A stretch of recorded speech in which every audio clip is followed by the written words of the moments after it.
सगळ्या श्रद्धा अंधश्रद्धेतनं बाहेर या जरा सगळ्यातनं, डोकी हलवा नीट. हे आमचे बाळा नांदगावकर इथे त्या ह्याच्यातनं घेऊन आले, काय ते छोट्याशा कमंडलूमधनं पाणी घेऊन आले. म्हटलं हड, म्हटलं मी नाही पिणार. मला सांगा, आता तो सोशल मीडिया आल्या, पूर्वीच्या काळात ठीक होतं. मी त्या सोशल मीडियावरती बघतोय माणसं, तिथे आलेल्या बाया बिया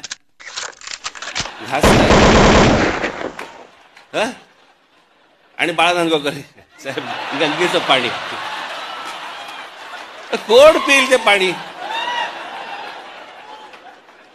चला आत्ताच करोना गेलाय, कोणाला त्याच्याशी काही देणं घेणं नाही.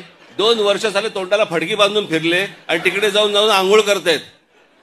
अहो मला माहितीये, मी कित्येक स्विमिंग पूल बघितले असे जे सुरुवातीला उद्घाटनाच्या वेळेला निळे होते, हळूहळू हिरवे हिरवे व्हायला लागले. कोण जाऊन त्याच्यामध्ये मला सांगा पडेल? त्यात गंगेत आहे ना, तिथे काहीतरी केलं ते मी इथे पितोय. श्रद्धेला पण काय अर्थ आहे की नाही? एक नदी या देशामधली स्वच्छ नाहीये, एक नदी.